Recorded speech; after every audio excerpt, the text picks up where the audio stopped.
Hello, everyone. Welcome back. My name is Aarna Sahu, host of Aarna's News, where on this podcast channel, I aim to eliminate the gender gap in the STEM fields by featuring inspiring female professionals and highlighting their stories and accomplishments to further encourage girls. Today on episode 84. I want to get the opinion and feedback and input from my team members because they might be closer to the details. They might have additional ideas. They might have different solutions than what I have. So as a leader, I don't see myself as the only one having all the answers.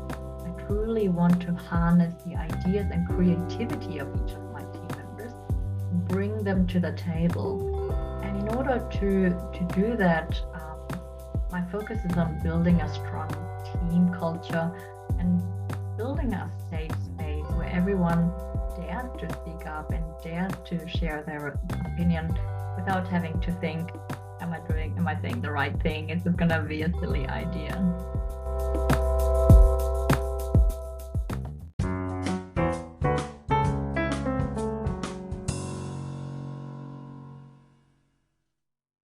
Today, on episode 84, I'm pleased to announce our guest, Pamela Kellert, a strategic leadership expert with over 17 years of experience working in strategy and project management, heading teams at leading organizations across Australia, Asia, Europe, and North America. She's managed over $100 million in infrastructure projects with teams of over hundreds of people. And as a firm believer of the philosophy, Be the Change You Want to See in the World by Mahatma Gandhi, she committed herself to assisting women in their professional journey. In 2021, she created Women Leading in STEM, an organization dedicated to supporting women to elevate their leadership profile, and holds a Master of Science in Management, has several project management credentials, and is a certified Scrum Master and a certified UMAP coach. So thank you so much, Pamela, for being here today. Before we dive into the questions, would you like to introduce yourself? Absolutely. Thank you so much for having me here, Aarna. It's such a pleasure to join you because I find that your podcast is really, really important to show more people about what a STEM career path could look like. Because there are many, many ways of what it could look like. I'll start a bit by sharing about my path because I would say that I had a bit of an indirect entry into STEM. So I actually initially decided to go to and study business administration with a particular focus on international business administration. So I didn't necessarily dive directly into STEM, but at school I really loved STEM, especially mathematics and chemistry. But I also loved languages. So when it came to deciding what to study, I decided business administration is going to allow me to travel the world and use my different various languages that I've learned. So after my business administration degree, I went into strategy. And strategy is really a fascinating topic and field to work in because it's all actually about solving business problems and finding solutions. So a core skill that's necessary in strategy is to dissect a problem into its sub-problems, find a solution, gather it up, find data and analyze data, and thereby creating a solution. For example, the problem could be, how do we grow as a business? Where do we find more customers? How do we generate more income? So those questions I found always fascinating. And it's that capability in problem solving that I loved so much that I later on translated into a new career path, namely into project management. So for many, many years, I've worked in the rail industry. It's a very traditional industry, but extremely exciting, I tell you. I could tell you the whole hour just about it. Extremely exciting. And I love being in rail. And initially, I was there as the head of strategy to design a strategy for Asia Pacific. And later on, I moved on to become a project manager myself, namely together with the team delivering projects like delivering new train. And it was so much fun. I love that. I mean, what you had before was you were really interested in languages, so you decided to merge that with your interest in chemistry and math. So you decided to not really confine yourself based on, okay, one type of field, but you decided to have an open mind and expand your interest to so many different domains. And I really loved how you just like have the confidence to pursue that. Because typically what I do is I hold myself into being, okay, I just like math and I just like science, so I'm going to either do one of the two. But what you did was you had Mhm. an open mind and you were flexible to, merge a bunch of different interests into your career path. Yeah, absolutely. Because, professions also evolve, the world evolves and opportunities evolve. So, had you asked me early on in my youth, would I ever become a project manager and deliver trains? I would have probably thought, really? It doesn't sound too attractive for me. But once I grew in the rail industry, understood the complexity, how international it is, and how fascinating it is to work with the many teams together. That's where I truly found my passion. So often we cannot determine our career from the start. It evolves and we evolve, and suddenly we uncover new interests. So I think it does help to stay open minded to a certain extent. I love that. So, this is a great transition to my question for you, which is tell us a bit about your career path. Yeah.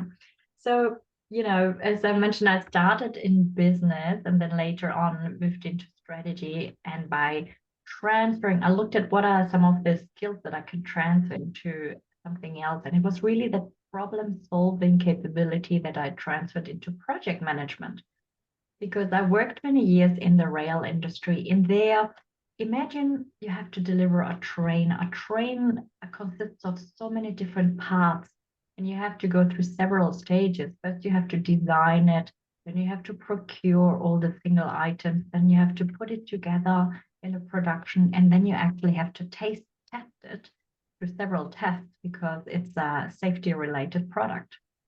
So understanding all of those various paths in project management was hugely interesting and exciting. And I think what I found most fascinating about it was the international component. Because when you design something like a train, everything's international about it. The components come from all around the world. You might have, in my case, I had our design team was sitting in Canada. I myself, with the other half of my team, we were sitting in Malaysia and we were reporting to headquarters in Germany. So the setup of how the team is distributed is international, suppliers are international, the clients as well. So I'd say what really characterized my career path overall was always a certain international component. I absolutely love that. I mean, one really good thing that I want to share with people is that even if you're in like a specific industry or a type of role, there are a bunch of different things that you're playing with. Like there are different variables and different strengths, but you can always apply that to like a different position, just like what you did. You went to business and then you found strategy and then you were like, you really liked the international part of it. So you pivoted again. So just being able to find your strength and being able to apply that is super beneficial because you don't have to restrict yourself to a specific professional role. Yes, absolutely. And as professions keep evolving very quickly now with new technologies that emerge, so I think more and more we will less rely just on a profession we have learned, but rather rely on particular skills that we can transfer into a new space. So yes, Absolutely. it helps to test out different skills to try to identify what am I good at, also identify what am I not so good at. And it's okay, we cannot be perfect in everything. So just to focus on the areas that we're really good at and transfer those skills. Absolutely. And this is a great segue to my question over here, which is what advice would you give someone wanting to pursue a career similar to yours? And do you have any tips to succeed? Mhm. Yeah, I have many. I want to focus on one. As I mentioned earlier, I had a particularly strong international component in my career, and I deliberately built on that because I just love learning new languages and love being in new cultures. And there's a reason why, if you do have a chance to live and work abroad, I would highly recommend to take the chance because when we are living in a new culture, we really not only learn about the new culture, we also continuously start to reflect about our own culture, namely from the country we come from, but also about our own individual values. It really helps us to grow personally because we continuously need to reflect about, okay, who's the Pamela gonna be that shows up now in this new culture? And then maybe we merge a little bit, we take a little bit of the things that we love from this culture A and culture B. It just takes us on a very beautiful personal journey where we get to learn more about ourselves. And we wouldn't have that reflection opportunity if we just always stayed in the same familiar environment. It really challenges us a little bit to think about, okay, why do I react this way? Or why is it, for example, super important for me to be punctual versus maybe in a culture where punctuality is not so important? Absolutely. And it's really cool to see what other people are doing, in different environments because I only like see different cultures and different environments through the TV. And, it's nice to experience things by yourself, like being able to see, okay, Mm. if I'm going to immerse myself into this environment, what's going to happen? What do the people do here? What languages do they speak? And just being able to be really local and stay grounded is really, really interesting. And it's also a really cool conversation starter saying like, "Hey, I've been to X, Y, and Z," and it's super cool. So I think that's really amazing. Yeah, absolutely. And the world's also becoming smaller, right? So even if we don't live abroad, we will end up working with people from different cultures and countries, even with remote work, right? So it helps us to understand a little bit where other people are coming from. We all our cultures also really impact the way we communicate, whether we enter a conversation directly to the point or whether we need a bit of a warm-up phase by talking about the weather first. Every culture has a different way of going about it. So it helps us to become a little bit more sensitive to the nuances in a cultural environment, intercultural environment. Absolutely, because it's also good to be open-minded and see like, okay, where are these people like doing and what are they coming from and just understanding, okay, different experiences and perspectives because if you stay holed up in one specific area, you're going to be like, okay, I think this is just how life is like and there's nothing else to it. But if you see like a different team or a different person from a different background, you'll be like, okay, I'm opening myself up to learning more about someone else, and that's actually really good for you as well. I couldn't agree more. Absolutely. All right. And my question for you is what is a common myth about your profession that you want to debunk? Mm-hmm. You know what? So I'm going to talk now a little bit more about project management as such, because I just love that profession. And often I find that people think that project management is only for engineers, but you would be surprised how it's also possible for non-engineers to become project managers. And I'm at such an example, right? Because I'm not an engineer, but I've learned a lot of technical details. I think as long as you just have an open mind and a willingness to learn about the core elements from the technical background that are important, then you can do it. Because project management is actually not about managing the technical thing, it's rather about managing the overall project. So we really look into more what is the actual scope and understanding particularly the client's requirements. What does the client really need? Sometimes there are misunderstandings between what is the requirements of the client. And as a project manager, I really need to create a strong relationship with the client and other stakeholders to understand what is it that we need to deliver. And then share with the team those insights so that we can deliver the things that are going to fit the client's requirements. The other aspect is managing budget and managing time. So again, for those things, you don't need to be an engineer. You need to understand what the components are of the scope that we need to deliver and work very closely with the team. This project managers actually a really important skill is leadership skill because if you look at the big infrastructure projects that I've managed that were, included over 100 people, you cannot do everything on your own. It's impossible. You really need the whole team to work together. With the project manager, the most important task is to work with the team leaders first of all, for them to understand what are the deliverables, what is it that we need to deliver, by when, and what budget do we have, and then together with them elaborating a plan how to do it. So the core essence of project management is leadership. And most people think it's engineering, understanding the technical side, but it's rather understanding the human and planning side. Absolutely. And it's kind of about bridging the two because, of course, there are Mm-hmm. going to be a lot of engineers on your team, but there's also having to reason with them, having to share that with like the client and kind of be like the bridge between the technical, but also like the personal side.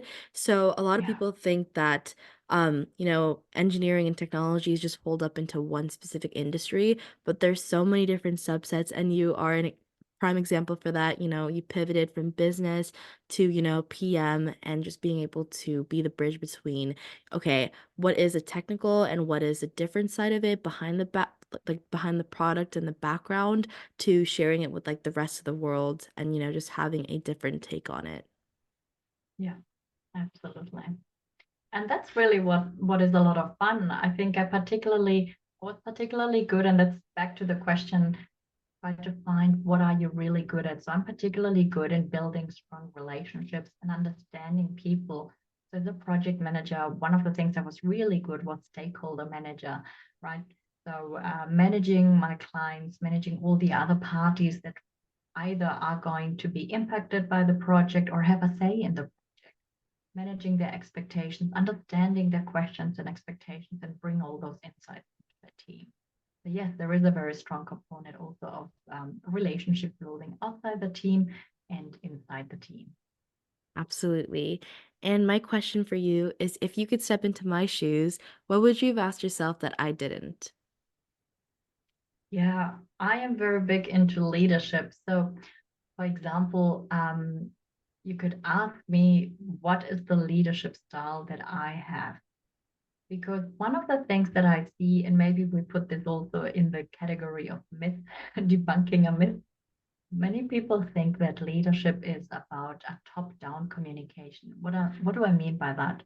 Many people think leadership is about just telling people what to do and distributing tasks, right? Without the others asking, just do what I say. But it actually isn't.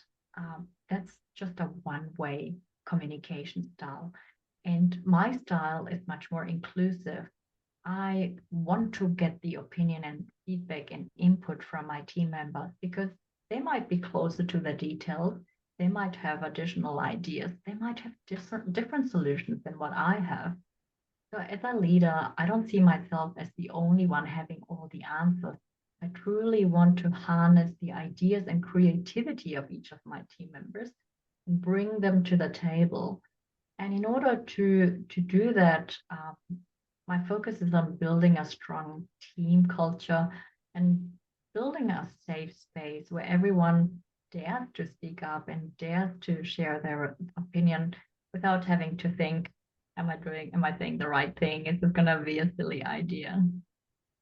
I love that because a big stereotype is that a leader is like really a really bad person, can only share their idea, like really like a really big dictator. And it's kind of Yeah. sad because when you try to destigmatize that, because there are a lot of leadership roles even with students, and if you say you want to be the leader, then that means you have to, carry the entire project, bear the Mm. burden, I guess. And it gets kind of hard, so people might think that, okay, I'm gonna tie that illusion with being a dictator, so I can't be a leader because that means that only I can speak and I can't let anyone else do things. And so it's pretty destigmatized, but I think that's a really big myth because a leader itself is a big role, of course, but they also have the responsibility to share like different ideas with the team and allow the team to get different ideas as well. Yeah, absolutely. And you're right. I really don't know where this myth comes from, but I know that many think that leadership or management is like a bit of a dictatorship. And since I also coach leaders into their first leadership role, they also carry that myth with themselves, and they impose on themselves the burden of having to make all decisions of having to know all solutions or come up with all solutions. And it's too much of a burden. So why not tap into the creativity of the whole team, right? Everybody wants to contribute. So let's tap into that and do it together. Right? Absolutely. And my question for you is, what are the best resources slash books that have helped you find your career path?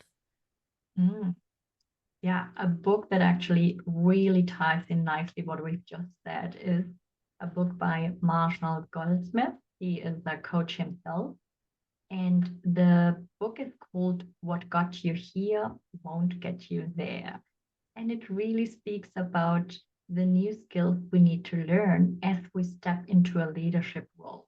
Because initially, when we work in the technical term as an individual contributor, so when we're not a leader, but we are basically working on the task, we basically shine through our, let's say, more technical skills. But when we step into a leadership role, as the title says, what got you here, your technical skills won't get you there. And every time we step into a new level, we actually need to learn new skills. And in this case, it's leadership skills when we step into a leadership role. And when we step into a senior leadership role, then again, we have additional skills that we need to learn. So that's why I really love this book and recommend it to everyone who's starting to think about their first leadership role because it opens your mind to what are some of the new additional skills, different skills that I need to learn in addition. I love that because, as you said before, professions are always evolving. So it's really, really good to have different interests because you can always pivot. Okay, and it's really good to have interests because one, you're going to expand, your hobbies. You get to find different things you like, but two, you can also have that on a professional advantage. So, what Yeah. got you here, like this type of role, might not get you there. So you might have to use a different strength of yours and you might have to play to that advantage. Yes, absolutely. And I think why I love this book so much, I always speak about it, it's because it invites us to reflect, right? Okay, to reflect and honor what got me here because those skills served me. So good, honor them, and then just pivot and start thinking about what does that make space also for the new skills that we then need to learn and new experiences we need to gain as well. Absolutely. Like what got you here might not get you there, and what served you here might not serve you later on. So it's good to pivot and be flexible and to have that open mind like, okay, what else can help me and what else can I play to with my strengths? Absolutely. And I love what you just mentioned. You just said it's not only about what got you here, but also, the habits, what served you up until now, and what is no longer gonna serve you in the future. Because we can do the same with habits and mindsets, the ways of thinking. That's also something that needs to evolve over time. Yeah, it's good to have regularly a time to reflect and see what needs to go and what needs to stay.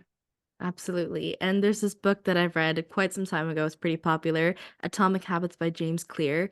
Um, it just talks about habits and how to build habits. So sometimes you Yeah. might have to leave old ones, sometimes you have to bring new ones. So your brain is always trainable. So it's not like a really, really hard thing, but your brain is always able to do that for you. Yes, absolutely. I've actually just recently read that book and I loved it. And I Yeah, love how it speaks about, creating a system around you, which is going to help you to create better habits. That's also really important. it's been quite some time. So it's been like 2-ish years, but Mhm. that's like the main thing I remember from the book. Yeah, great, great. Okay. And what do you think is a vital factor that shaped your career? What was your life before learning it, and what was your life after learning it? Mm. That, if I tell a little bit more about myself, is I was born in Bolivia. And Bolivia is unfortunately a country that for many years has gone through political turmoil. So it wasn't very stable. So my parents decided to move to Germany when I was a child. And so I grew up here in Germany. My parents didn't speak German. I didn't speak German. And we basically started a new life here in Germany.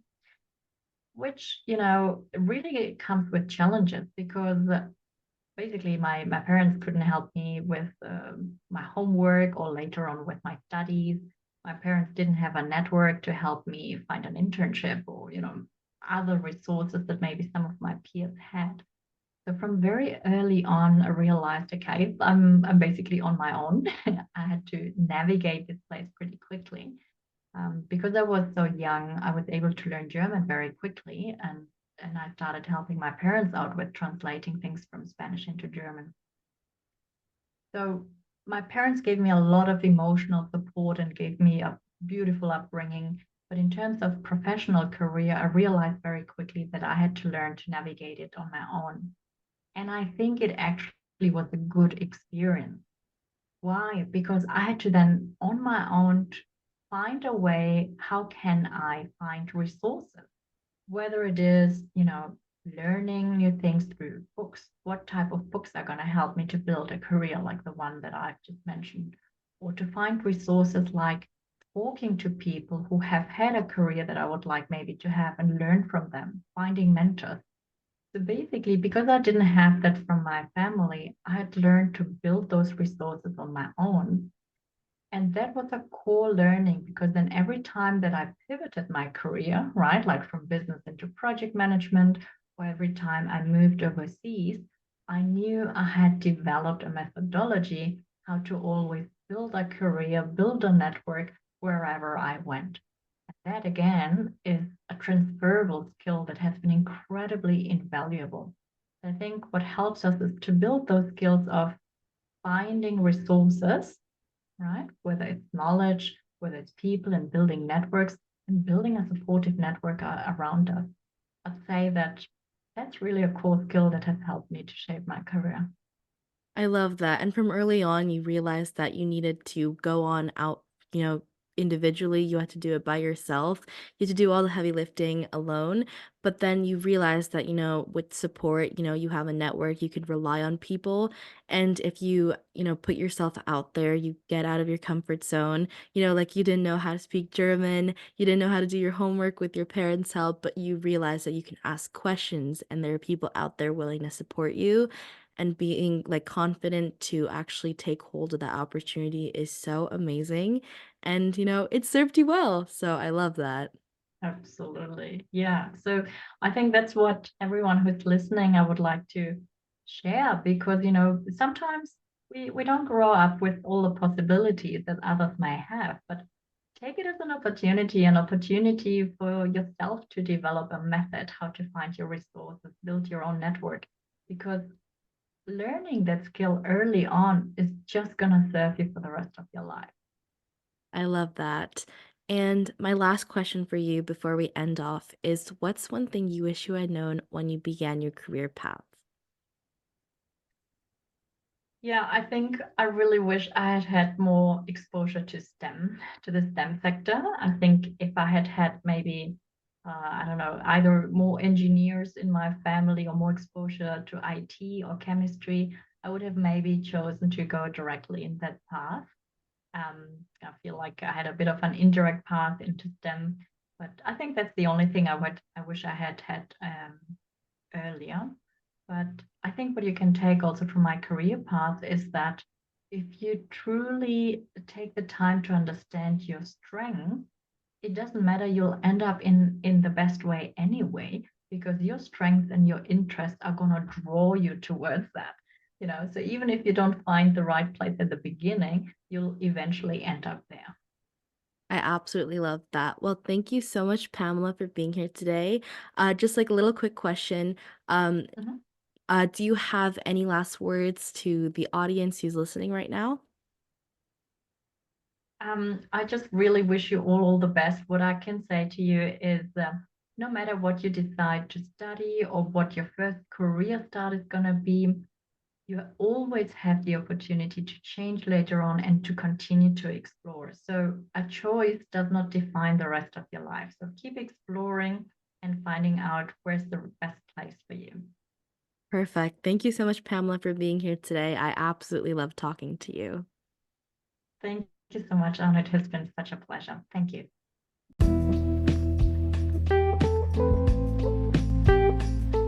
And here are my 3 cents on this episode with Pamela. 1. Embrace international exposure.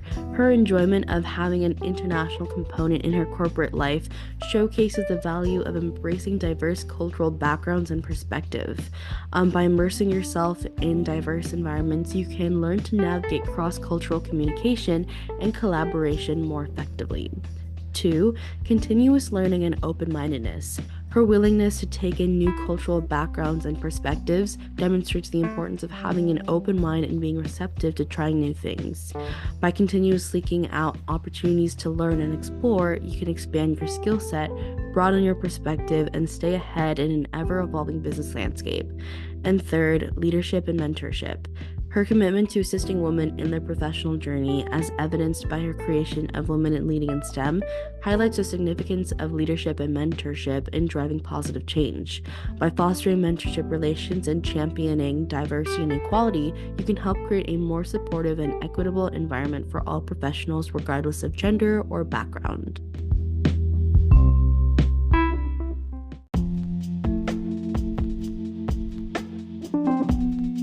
Thus, that concludes the episode for this week. If you want to know more about how I relate to these amazing topics, then stay tuned for upcoming episodes. A free way to support this show is by leaving it a 5-star rating and a review on the player you are listening to. Let me know what you enjoy about this podcast, as it's a chance to tell me what you love about the show, and it helps others discover it too. Once again, thank you for finding me, and I hope we stay in touch with each other. Zito, you're listening to Aarna Sahu, the host of Aarna's News. Toodles!